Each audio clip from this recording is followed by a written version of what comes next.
Mesdames et messieurs, ça a été toujours un plaisir d'être avec vous.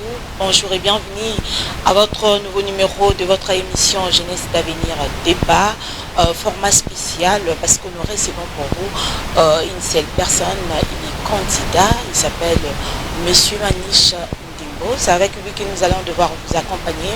Pendant quelques minutes, nous allons devoir parler de sa candidature, mais aussi nous allons parler de l'actualité.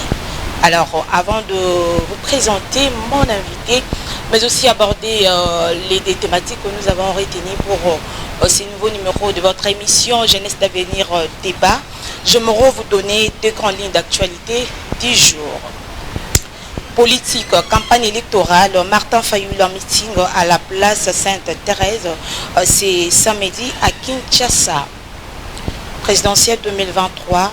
Moïse Katumbi répond sèchement aux accusations de Jean-Pierre Mbemba. Voici l'essentiel de l'actualité du jour. Alors, ce sera, je crois, pour la première fois qu'il participe à cette émission Jeunesse d'avenir débat. Il s'agit bel et bien, comme j'ai annoncé au début, de M. Manish Ndimbo. Bonjour, pardon, bonsoir. D'ailleurs, parce que c'est déjà le soir. Bonsoir et bienvenue. Bonsoir et merci beaucoup. Comment vous allez? Quelle bonne nouvelle? Non, ça va. On est au rythme de la campagne. Voilà, donc on fait avec les réalités du terrain. Ok. Déjà, ça se passe comment la campagne électorale? Ça se passe bien avec nos bases, mais je vois que l'espace politique n'est pas vraiment sain, puisqu'il y a de l'intolérance. Comment ça? Il y a de l'intolérance sur les éléments de visibilité. Ok. C'est-à-dire, il y a une sorte de sabotage. Seulement pour ceux de l'opposition? Comment? C'est pour tout le monde? Aujourd'hui, si vous regardez, essayez de faire un tour, vous allez voir les éléments de visibilité qui sont sabotés sont de quel côté? C'est plus l'opposition. Bien sûr. Moi, je ne pense pas. Vous avez peut-être un problème personnel avec quelqu'un, une personne, je ne sais pas trop. Peut-être. Pourquoi on peut vous faire ça, on peut enlever seulement les affiches de ceux de l'opposition? Ce sera pour quel intérêt? Je ne pense pas. Problème personnel, non, mais c'est une réalité du terrain. J'ai été au terrain, voilà pourquoi je suis en train de les dénoncer d'ailleurs, puisque je pense que notre pays se veut être une république démocratique. Alors, dans une jeune démocratie comme la nôtre, il faut qu'on évite certaines bavures. Il faut qu'on laisse chacun de nous s'exprimer, tout en respectant les règles de jeu. Et puis, c'est aux urnes qu'on va voir lesquels sont forts, lesquels sont faibles. Très bien. Et déjà, je dirais à 5 jours des élections, parce qu'aujourd'hui c'est déjà vendredi 15 décembre, déjà 5 jours des élections. Comment ça se passe? Vous avez déjà fini avec la campagne électorale? Comment? Vous êtes toujours en train de continuer à battre campagne ou comment? Nous continuons à battre campagne jusqu'au dernier jour, tel est le calendrier de la CENI. Alors, la campagne finit le 18, et donc nous allons finir jusqu'au 18. Ok. Et alors, c'est quoi le projet de société, la vision, la motivation? Mais j'aimerais aussi ajouter cette question, la motivation. Pardonnez, je ne vous ai pas compris. Votre projet de société. Vous êtes candidat, non, à la députation nationale, circonscription, je crois, FUNA. Voilà. Déjà, je rappelle, il est le numéro 641. Banane soit FUNA, tout voté massivement le numéro 641. M. Manish Ndimbo pour les changements. Voilà. J'étais en train de demander pardon, c'est quoi votre projet de société?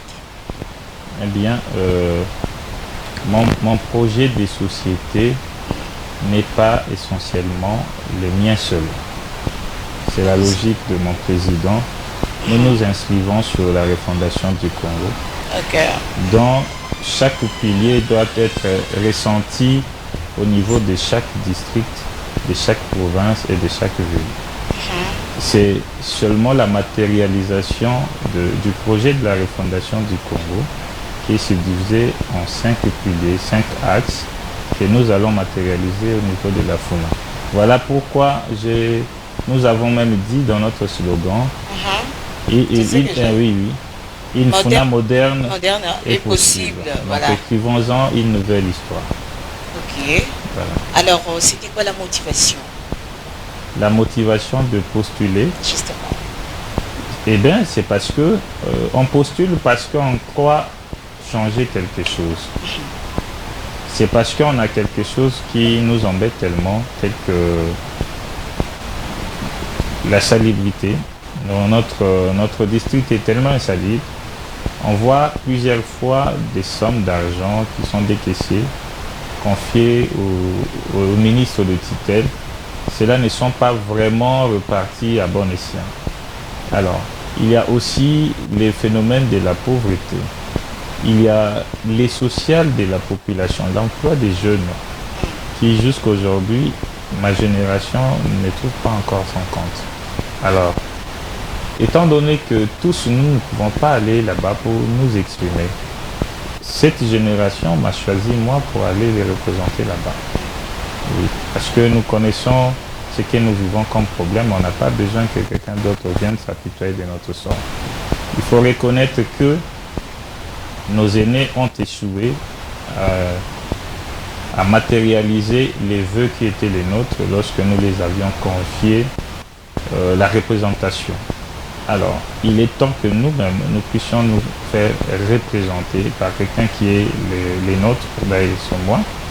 Voilà pourquoi j'ai pris cet engagement pour représenter le mien. Et je pense bien connaître ce qu'ils vivent au quotidien. Sinon, nos aînés ne connaissent rien de nous. Alors, Monsieur Manish Ndimbo, pensez-vous qu'une fois élu aujourd'hui député national, votre parti là sera développée ou la RDC en général sera développée? Est-ce qu'aujourd'hui la RDC a un problème du système des animateurs? Moi, si je suis élu, d'abord, moi je trouve injuste qu'il y ait des gens qui deviennent de plus en plus riches au détriment du peuple. Moi, je crois qu'on va inverser le rôle, puisqu'on l'avait inversé. Le rôle du député, ce n'est pas de venir vers la population, les partager de petites miettes, puisque ces députés-là, il va là-bas pour représenter cette population. En contrepartie, lorsqu'il arrive là-bas et qu'on le paye, il doit rendre compte. Voilà là où vous m'aviez envoyé, voilà ce que j'ai reçu comme dû. Tu emmènes à la base. Et je crois que moi... si c'est sur terrain, vous ne donnez rien, c'est compliqué déjà parce qu'on est habitué, voyez-vous. Non, je voulais dire ceci. Allez-y. Les salaires du député doivent revenir directement à sa base qu'il a élue. Parce que c'est lui qui doit rendre compte. Il est parti pour parler. En revanche, il doit revenir pour rendre compte de temps en temps. C'est ça, au fait. Les députés n'est pas les chefs de la population. C'est la population qui est les chefs des députés. Alors, j'avais posé encore une autre question. Si nous avons les problèmes de la RDC, c'est les animateurs ou les systèmes? Je vous ai dit une fois, je me souviens bien, un système est porté par un animateur. Okay. Je crois qu'il faudrait bannir les antivaleurs. Le problème de la RDC, c'est l'augmentation des antivaleurs. Donc, c'est comme je dis souvent, ici en RDC, on aime développer les sous-développements. Donc, il faudrait qu'on mette fin aux antivaleurs. Parce que c'est quand même anormal qu'il y ait quelqu'un qui gagne 21 000 $ et pour aller dormir. C'est anormal. Il est fatigué, il peut aller se reposer. C'est compliqué, hein. Juste au début pendant la campagne électorale, ça a été toujours comme ça. Il faut me voter. Quand j'aurai là-bas, je ferai ça. Je veux revenir à la base. Mais après, c'est compliqué. Ça a été toujours comme ça. Hein. Je vous prends en Qu'est-ce qui nous rassure que M. Maniche... Quand je serai élu député, d'abord, je vais commencer par créer la maison de la jeunesse, donc ma génération. Et je vais créer aussi une maison où toute la population de la FONA viendra laisser leurs doléances. On va même faire un système de dénonciation des abus sociaux. Voilà. Donc, et vous allez voir comment cela serait. Je crois que vous allez me voir à l'œuvre et vous serez témoin de ce qui va se passer. Espérons. Merci beaucoup. Alors, je me savoir. Qu'est-ce qui rassure à monsieur Maniche qui sera élu député national? Déjà à Funa là-bas, il y a beaucoup de gens, il y a beaucoup de candidats déjà là-bas à Funa. Qu'est-ce qui vous rassure que vous serez élu député national? Mais les pléthores des candidatures, ça ne nous concerne pas.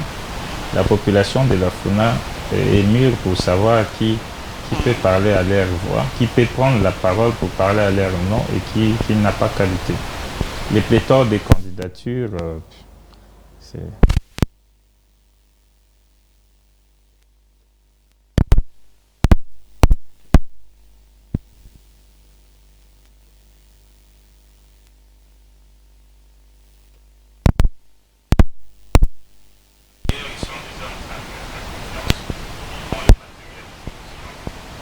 Très bien. Parlons alors de l'actualité. J'ai appris. Bon, nous avons tous suivi que votre leader s'est rallié à Moïse Katumbi. Qu'est-ce qui s'est passé? Il est en train d'être chuchoté qu'il a Moïse Katumbi, il a donné quelque chose, machin. Il a suivi Moïse Katumbi parce que Moïse Katumbi a l'argent, beaucoup d'argent et tout. Qu'est-ce qui s'est passé? Bon, ce qui raconte, les gens qui racontent... la population, hein? Non. La population, lesquelles? Les gens qui racontent ces genres de choses, c'est parce qu'ils ne connaissent pas le président Denis Sesanga. Le président Denis Sesanga, c'est un homme de valeur. Lorsque le président Denis Sesanga a proposé la loi sur la réduction des trains de vie de l'État, il était député. Il était député. Il avait dit c'est inconcevable qu'un député puisse avoir 21 000 $. S'il il avait besoin d'argent, il ne pouvait pas proposer ce genre de loi. Il ne pouvait pas mettre son argent, ses émoluments pendant plus d'une année pour qu'on soigne les malades de Covid. Le président Denis Sesanga est le député qui a voté, c'est-à-dire qui a proposé plus de lois. Je ne crois pas qu'il y en a deux. Donc depuis le groupe de 13 jusqu'à aujourd'hui. Et c'est quelqu'un qui est beaucoup respecté auprès de ses pairs, ceux de la majorité et de l'opposition. Mais comment il n'a pas pu résister? Il a fui. Il a pris l'argent. Je crois que c'est un débat stérile. Ça ne rentre pas dans sa logique. Et je peux vous confirmer que ça... C'est dans la tête presque des Congolais. Non, c'est ce que nos amis de l'autre camp veulent faire comprendre. Non, les Congolais en général. Non. Moi, je connais aussi des Congolais qui ont dit que non, il avait fait un bon choix.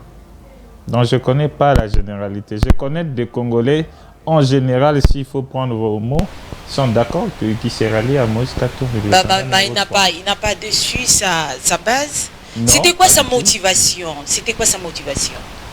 Sa motivation? Non, mais on est dans... Vous savez que dans notre pays, les élections, c'est vrai qu'il y a aussi l'aspect sociologique.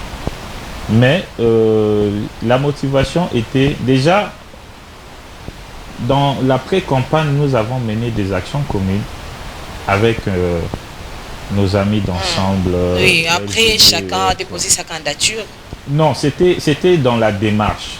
Il fallait bien qu'il y ait une candidature unique de l'opposition. Et je pense que le temps était venu, les choix étaient portés sur le président Moïse Katumbi Et tous, nous avons convergé nos idées, nous sommes partis le soutenir. Mais pensez-vous que Moïse Katumbi, c'est une personne idéale? Il a le poids, c'est pour la politique, il peut faire face au président actuel. Moi, j'avais suivi les présidents sortants dire dans un de ses discours que si quelqu'un qui n'aime pas Moïse Katumbi, il a un problème. Les présidents sortants reconnaissaient que Moïse Katumbi était un bon monsieur. Il avait géré le Katanga, le grand Katanga d'antan. Il a géré les grands Katanga avec beaucoup de rigueur et de sérieux possible. Je ne vois pas à quel moment il est devenu un mauvais monsieur.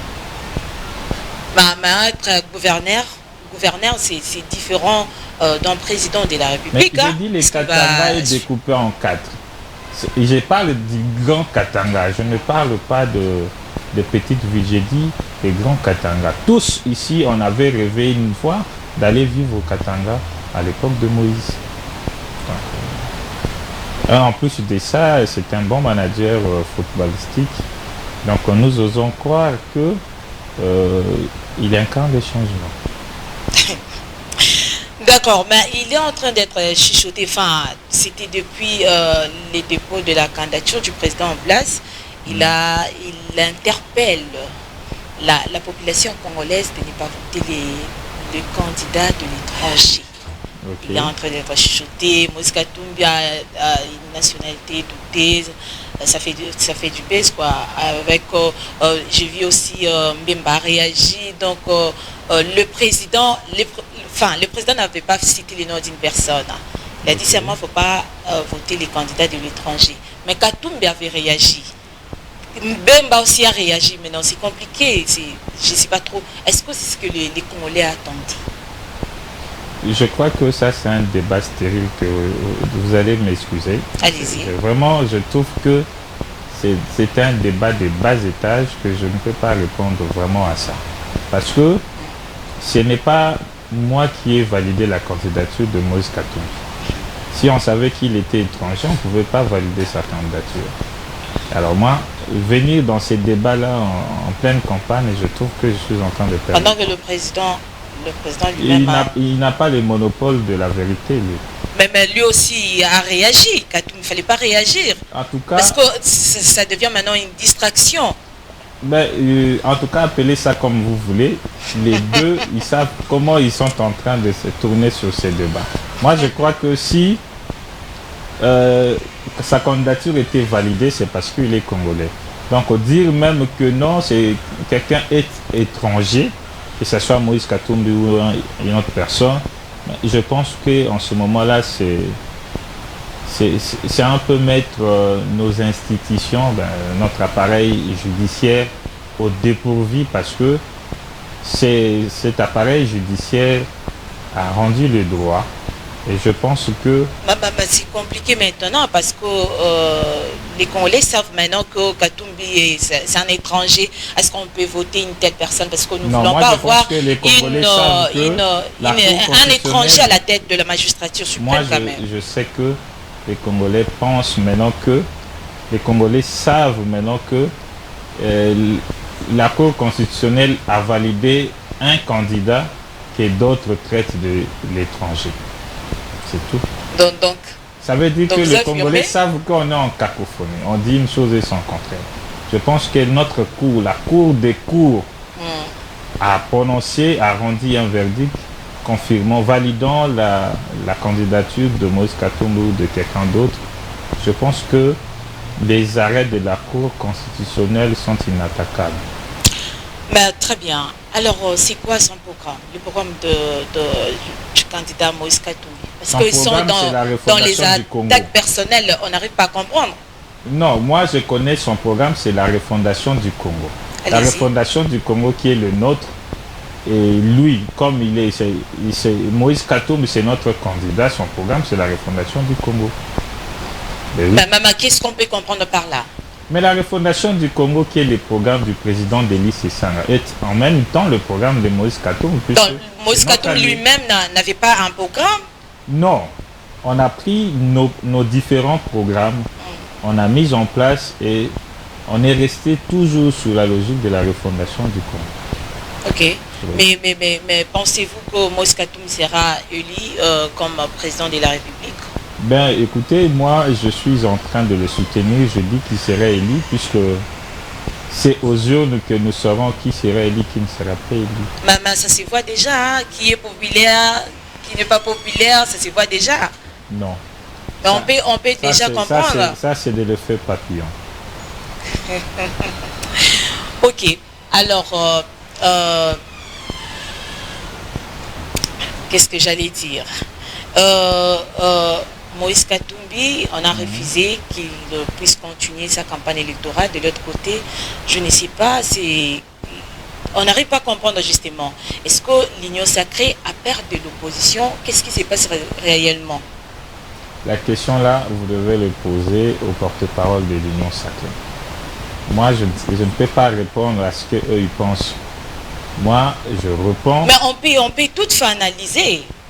On est en train de changer quand même, on peut analyser et que faire comprendre à la population. Non, nous, on a constaté que la peur a changé de camp, certainement. Parce que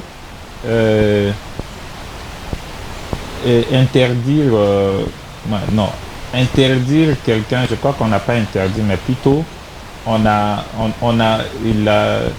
les gouvernorats a dit qu'ils n'avaient pas le moyen de les sécuriser. Qu'ils avaient tout déployé pour soutenir le président sortant. Et en même temps, le gouvernorat a donné les mêmes lieux en face qui étaient prévus pour Moïse Katumbi, que le président Félix aussi devrait faire son meeting là-bas. Alors, pour éviter qu'il y ait dérapage, le président Moïse a dû suspendre sa campagne. Oui. Sinon, je crois que c'est peut-être une erreur de management du côté du gouvernement. Très bien. Il est député national à Funa, Monsieur Manish Ndembo, le numéro 641, Banafuna, votez massivement, Monsieur Manish Ndembo. Dans 5 jours, on va voter. On va voter les présidents, les députés provinciaux et autres. Est-ce que M. Manish Ndembo, pensez-vous qu'on aura des élections le 20 décembre? C'est dans quelques jours ici. On aura des élections le 20 décembre. Pendant que jusqu'à présent, la CENI n'a pas encore déployé les kits électoraux. C'est compliqué. Bon, écoutez, moi, je n'organise pas les élections. Moi, je suis un acteur qui participe aux élections. OK? Nous sommes en train d'analyser. La CENI, qui est l'organe habilité à organiser les élections, nous a dit que nous aurons les élections le 20 décembre prochain. Donc, nous, ce qui nous reste, c'est de battre campagne. Et si on arrive le 20 et que la CENI nous dit que je suis incapable d'organiser les élections, en ce moment-là, on va tirer toutes les conséquences. Quelle sera la alternative? Pour le moment, je ne veux pas faire des procès d'intention. Non, attendez. J'étais en train de demander. Oui. À cas de la non-organisation, voilà, des élections, quelle sera l'alternative pour nous allons nous référer à la loi. Nous allons nous référer à la loi, oui. La Constitution. La Constitution qui dit oui. Nous allons nous référer à la Constitution, puisque la CENI n'a pas respecté le calendrier. La CENI n'a pas respecté. On va aller, en ce moment-là, on va aller dans une transition. Sans Félix, avec Félix. Je dis qu'on va aller dans une transition. Pour le moment, on est besoin de parler de transition, puisque nous sommes encore en cours de la campagne électorale. Je ne vais pas être ici, je ne veux pas être le prophète du malheur. Moi, j'accorde à la CENI cette crédibilité d'organiser les élections dans le délai. Bon, parce que déjà, il y a une candidate, Madame Marie-Josée Ifoku, je crois, qui a proposé, il a fait une sortie médiatique et elle a dit, pardon, elle a dit qu'on n'aura pas des élections dans le délai constitutionnel, qu'elle a saigné que Kadima prend le courage pardon, de dire ouvertement à la population qu'il n'y aura pas élection dans les délais constitutionnels, donc on n'aura pas l'élection le 20 décembre ici, donc il y a une transition. Mais aller à la transition sans Félix Antoine Tshisekedi. Bon, écoutez, moi je ne suis pas le porte-parole de Madame Marie-Josée Ifoko. Lui, je ne sais, peut-être lui, il a des...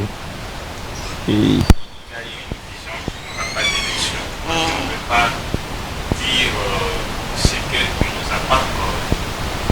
Nous croyons. Et la CNI nous avait demandé de battre campagne, de respecter son calendrier. Là, nous sommes en train de battre campagne. Ce n'est pas leur... Mais Monsieur Manish Ndembo qui est candidat, pensez-vous qu'on aura des élections crédibles, on n'aura pas des élections chaotiques, on aura des élections libres, transparentes, des bonnes élections, la CENI peut nous donner des bonnes élections. Ça c'est les vœux de tout le monde. Et je crois que... Non, avec tout ce qui se passe déjà avec le processus électoral, est-ce qu'on aura des bonnes élections? Je crois peut-être qu'il faudrait qu'on ait une mesure de décrispation parce que la campagne électorale, en tout cas, se passe avec beaucoup d'intolérance. Beaucoup d'intolérance. Et nous les supportons parce que ce sont de guerres qu'on estimait être bonnes. On comprend aussi que la concurrence est très déloyale. Mais pour le moment, nous continuons à demander à la CENI de se référer à la loi électorale et de l'appliquer dans sa plénitude. Voilà. Mais vous pouvez permettre qu'il y ait même un report afin que la CENI organise bien les élections. Là, ce ne sera pas un problème. C'est à la CENI de constater, les délais ou les calendriers qu'il avait peut-être publiés ne sera pas respecté. C'est à la CENI de les constater. Ce n'est pas à moi, les candidats, de constater cela. Ok? C'est à la CENI de constater que les calendriers ou les délais qui restent n'est plus possible d'organiser les élections. Mais ce ne sera pas un problème. C'est ce que je voulais comprendre. Ce ne sera pas un problème pour l'opposition. Nous ne sommes pas encore arrivés là. Ok, on ne veut pas mettre la charrue avant les bœufs. Nous ne sommes pas encore arrivés là. Nous attendons. Pour le moment, nous continuons à battre campagne. Merci beaucoup, Monsieur Manish. Vous allez regarder votre caméra. Quel message avez-vous pour les électeurs? La base, votre base, la FUNA en général. Ok, merci beaucoup. Je vais dire à mes amis de la FUNA, bandeko nanga ya FUNA, naye pa na bino liboso, naye ko postuler parce que namoni ke naza na expérience. Nakomemela bino expérience nanga ya domaine o nazali, na domaine managérial. Naza na expérience, naza na compétence. Au travail déjà. C'est comme nous faisons dans notre domaine, il y a un monde tolingi tomema, dans le domaine où il y a politique. Et donc on a aussi un gabino ezali le 20 décembre. Tokende massivement pour voter numéro 641 à niveau national na FUNA. Bino moko boyebi ndenge biso tokolaki na FUNA. FUNA yango ndenge tomoni yango lelo. Même nga soki nazo tambola, nazo ndima te ke naza na FUNA. Donc FUNA oyo biso toyebaki na bino eza lisusu FUNA wana te. Alors pona ko changer parce que fierté na biso ya FUNA ezo dépendre pe na ba élu oyo to votaka. Bandeko oyo to vota bakenda kolala na parlement tour oyo kopesa voix na yo pa na bango te. Babilenge baninga na ngai ba jeune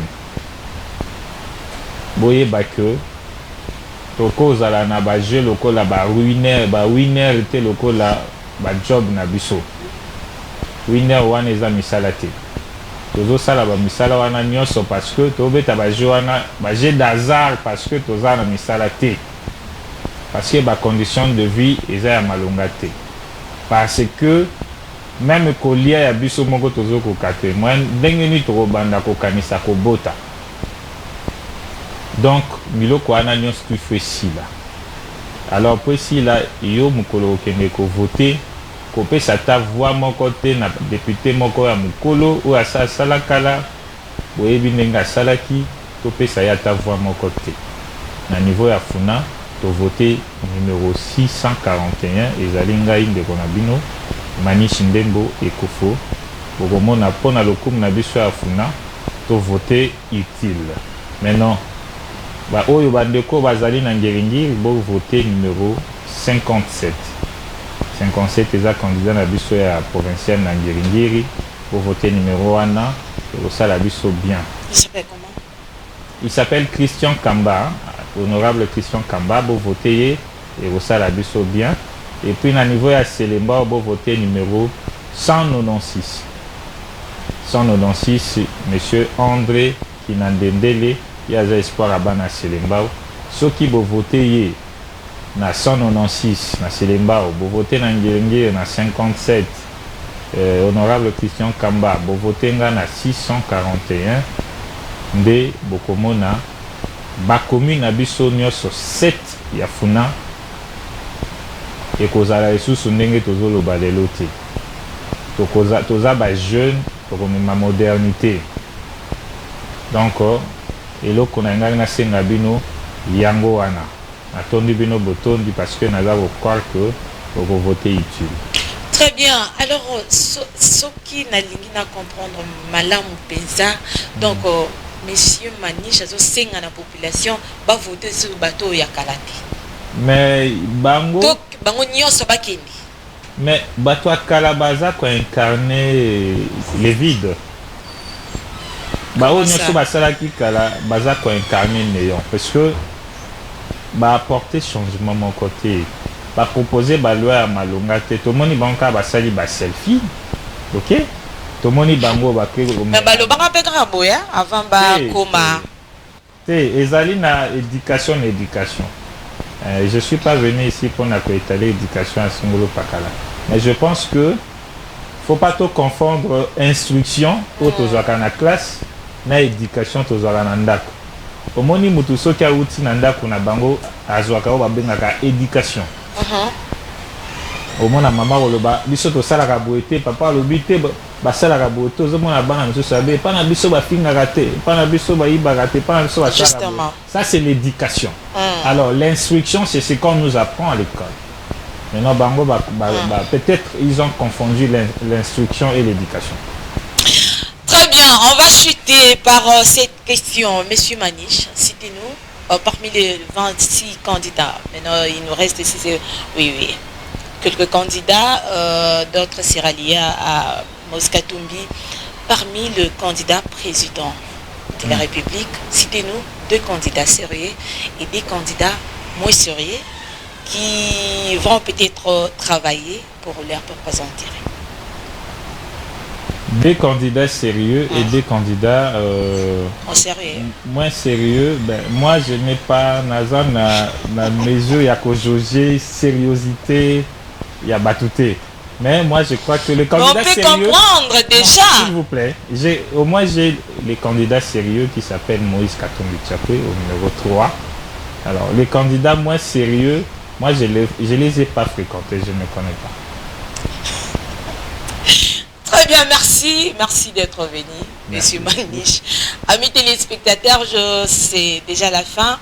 Alors, je tiens à rappeler que j'avais reçu pour vous, monsieur Manish Ndimbo, qui est candidat. On a parlé de sa candidature, mais aussi on a parlé sur l'actualité. Alors, vous allez encore suivre cette émission sur notre chaîne Servir ma Nation TV. Abonnez-vous aussi massivement. Voici nos programmes. Nous sommes aussi à Bomoro Média Télévision chaque mercredi de 18h30 à 18h30 à 19h30. La rediffusion, c'est le jeudi. à 23h juste. Et chaque vendredi, nous sommes ici de 18h30 à 19h aussi 30. La rediffusion, c'est les samedis à 23h30.